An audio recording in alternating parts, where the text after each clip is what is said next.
everyone! Welcome sa Moral Compass, ang podcast kung saan ating tinatalakay ang mahahalagang issue dito sa ating lipunan.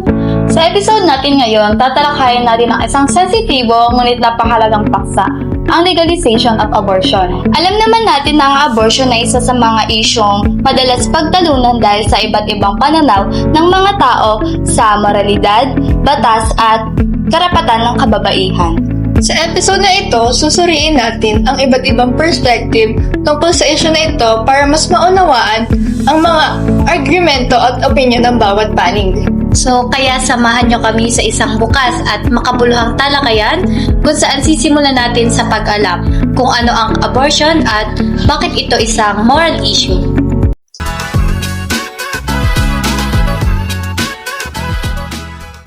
Ang abortion kasi ay ang proseso ng pagtatapos ng pagbubuntis bago pa maipanganak ang fetus. So, sensitive at controversial siya dahil tumatalakay siya sa buhay, karapatan, at moral responsibility. Pero bakit nga ba nagkakaroon ng debate sa abortion at sa legalidad nito? Dahil sa iba't ibang bansa is iba-iba rin yung batas. Some it allows under its certain condition, pero yung iba naman is strictly prohibited. Mga naniniwala na dapat may karapatan ang babae na magdesisyon tungkol sa sariling katawan. Para kasi sa kanila, safe and legal abortion is part of women's right and reproductive freedom, lalo na kung ang dulot nito is health risk or galing sa unplanned pregnancies. Pero may mga naniniwala rin na ang buhay ay nagsisimula sa conception. Para sa kanila, abortion is morally wrong dahil tinatanggal nito ang potential human life.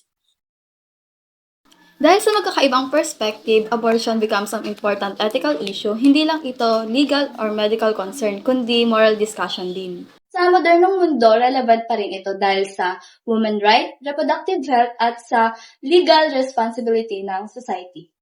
Kaya mahalaga na maunawaan at mapag-usapan ito ng maayos at may informed discussion. Sa episode na ito, ang goal natin ay maipakita ang iba't ibang perspective para mas maintindihan ang ethical significance ng abortion, lalo na sa kasalukuyang panahon.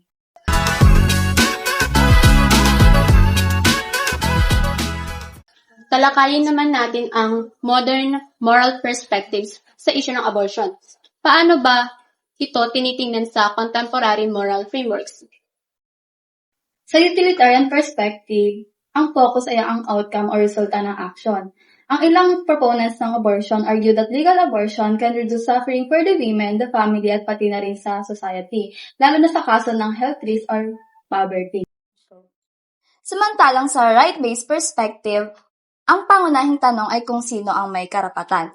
May mga naniniwala na ang babae ang may karapatan sa sariling katawan at decision-making, kaya dapat may access sila sa safe at legal abortion. Pero may mga moral framework tulad ng deontological ethics na nakatuon sa principle kaysa sa resulta.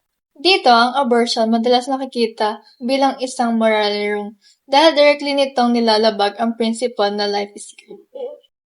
May mga social viewpoints din na nakabase sa culture, religions at societal norms, kung saan sa conservative communities, mas bawal ang abortion since mayroon silang mga religious beliefs. And sa liberal communities naman, mas ine-emphasis nila yung reproductive rights at yung gender equality. Kaya makikita natin na sa modern moral frameworks is hindi siya basta-bastang legal or illegal ang debate. Ang bawat perspectives ay may logic at value system na kailangang unawain upang magkaroon ng mas informed na discussion. May mga arguments din tungkol sa health and social welfare. Halimbawa, legal abortion can prevent unsafe procedures na nagdudulot ng health complications at maternal mortality. Sa kabilang banda, may arguments na nakatuon sa protection of potential life. Para sa kanila, society has a responsibility to protect the unborn, kaya mali ang abortion at ethically questionable siya. Modern debate also consider economic, psychological, and social factor. Some argue na first pregnancy can limit women's education, career, and financial opportunities, habang other argue na social support system should improve instead of promoting abortion. Kaya sa kabuuan, makikita natin na ang modern moral frameworks ay complex at nuanced. May iba't ibang frameworks katulad ng utilitarian, right-based, deontological, and cultural na nagbibigay ng insights sa ethical significance ng abortion sa contemporary world.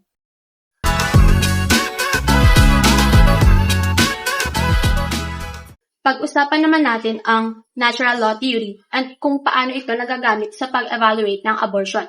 Sa natural law theory kasi its moral principles is based on the human nature and the layunin ng mga tao. Ang pangunahing idea ay may objective moral order at ang sama o mali ay nakadepende sa fulfillment ng natural purposes ng tao. Isa sa core principle ay ang preservation of life dahil lahat naman ng tao ay may karapatang mabuhay. Text ng abortion, nagkakaroon ito ng conflict. Ang abortion ay ang nakatuon sa pagtatapos ng pagbubuntis bago isilang ang fetus. Kaya nilalabag nito ang principle of preservation of life. Bukod dito, may principle din na procreation at development ng human potential. Ang fetus ay naturally purpose na lumalaki at nabubuhay. Kaya ang abortion ay pwede ring tingnan bilang hindi pagsunod sa natural order. Kaya sa lens ng natural theory, ang abortion ay nagkocontradict sa natural laws dahil nilalabag nito ang principles katulad ng life preservations at procreations, maliban na lamang kung may exceptions, may panganib sa buhay ng ina. Proportional reasoning can be used sa natural law, pero its pangunahing layunin kasi is to protect life. That's why most interpretations sa natural law believes that abortion is immorally justifiable.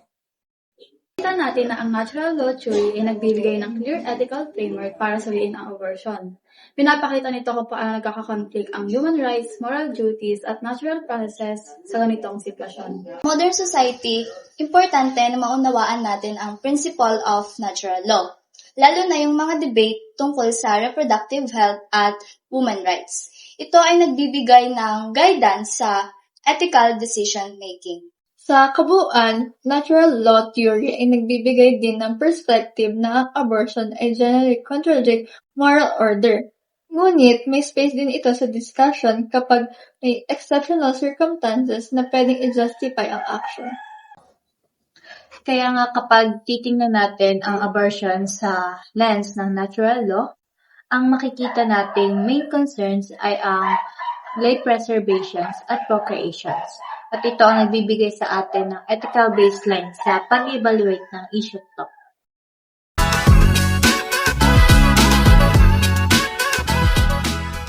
Ngayon, tingnan natin ang ethical reflection at comparison ng modern moral perspectives at natural law theory sa abortion. Dito, makikita natin kung saan nagkakatulad at nagkakaiba ang dalawang framework. Sa modern perspectives, ito ay nakatuon sa outcomes at rights ng babae. Halimbawa, utilitarian at rights-based framework ay nakikita na ang legal abortion ay isang paraan para mawasan ng suffering at protektahan ang autonomy ng babae. Samantalang sa natural law theory, ang pangunahing concern ay preservation of life at fulfillment of natural purposes. Kaya ang abortion ay kadalasang tinitignan bilang contradiction sa moral order. Kaya makikita natin ang tension sa modern perspective.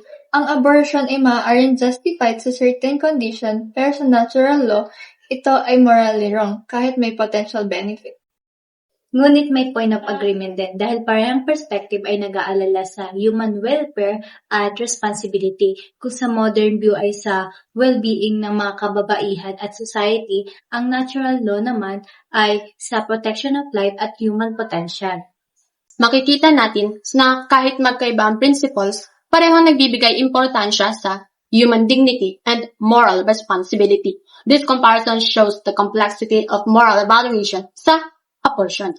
Sa kabuuan, may areas of agreement, pero malinaw din ang disagreement sa fundamental principles ng bawat framework.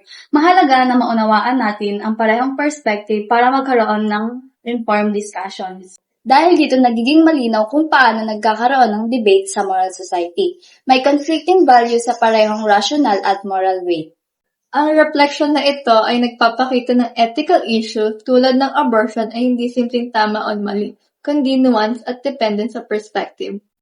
Kaya sa ating discussion, mahalaga na ipakita natin ang balance ng argument at perspective para mas maintindihan natin ang ethical significance ng abortion sa contemporary society.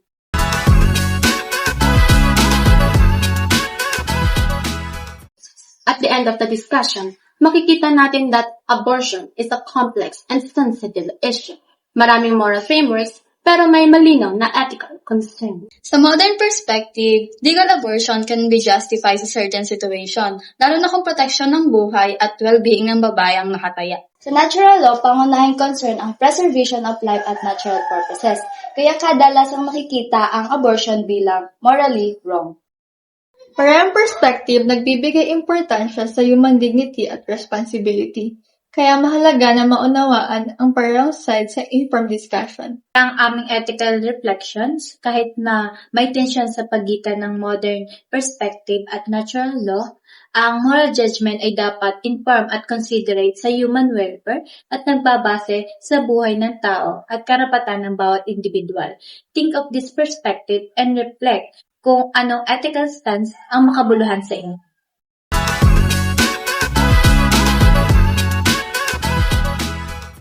Thank you for listening to Moral Compass. Hope you enjoyed this episode and learned something new. Keep thinking critically about this important issue. Stay curious, open-minded, and always consider different perspectives. See you sa next episode. Thank you for joining us today.